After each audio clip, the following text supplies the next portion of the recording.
need be. But we'd like to welcome you here today. This is the first hearing we have on the 112th Congress on the Subcommittee on International Monetary Policy. This is, I believe, a very important hearing. We're going to be talking about the Export-Import Bank reauthorization. Even Federal Chairman Bernanke said that we need to sustain a period of strong job creation to establish true economic recovery. And I believe this is a place we need to look to. How do we increase imports in this country and become competitive globally? The Import-Export Bank effectively deals with about 175 countries. We have to say, how can the banks better compete with foreign export credit agencies to ensure U.S. companies are not operating at a disadvantage against their foreign competitors?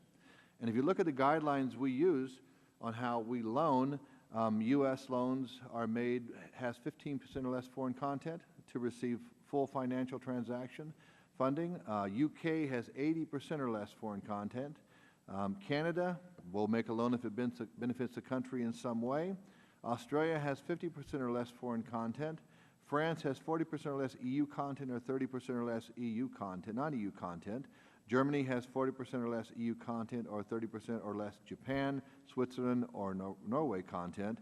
Italy, they'll make a loan if it benefits them in some way, and Japan has 50% or less content.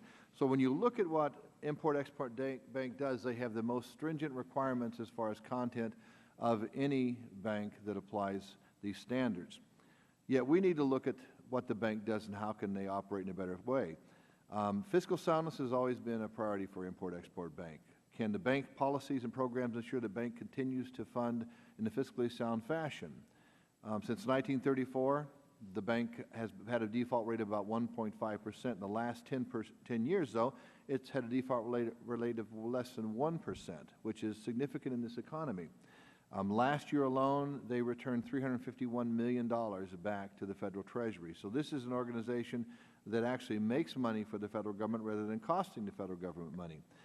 The bank does not compete against private capital. If private capital is available, they're first to utilize that. If it's not available, then the bank provides liquidity when other sources of capital are not available.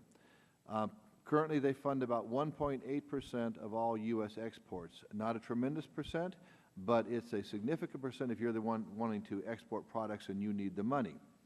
Small businesses benefit tremendously from this. 87% of all the loans made by Import-Export banks are to small businesses. It only represents 20% of the funding level, but it's the majority of the type of loans they make. And the banks equipped to handle increased volumes in terms of staff and administration capabilities is a question we need to deal with and have answers to. Can direct selling, automated underwriting, or wholesale instead of retail expedite the process? Does a bank need to reserve some of its excess receipts to make technology and other investments? Now, currently, about of the $100 billion allowed to be lent by Ex-Im Bank, only $75 billion has been lent. A 5% reserve has been set up for those. And what is the bank's level of support for specific infrastructures, industries, science technologies, IT firms, and the service industries?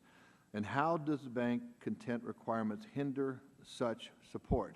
I think we need to look specifically at, does the requirement of 85% impact the ability of the bank to lend? Does it have an impact on industry and companies who want to participate in the program yet don't have the ability to participate in the program because of the content requirement? There's a significant amount of issues we do need to look at.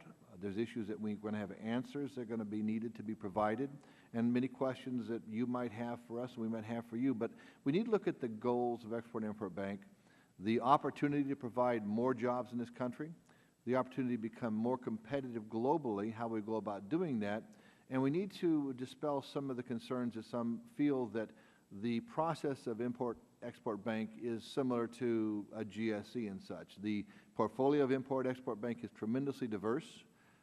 Their default rate is in a minimal compared to what you see in the private sector. And had Import-Export Bank not have been there in the last few years, it had been problematic for many businesses to be able to continue in business and to be able to export goods because liquidity was not there in the banking industry. And so those are issues I would like to have addressed today in the hearing, and I will now yield to the ranking member.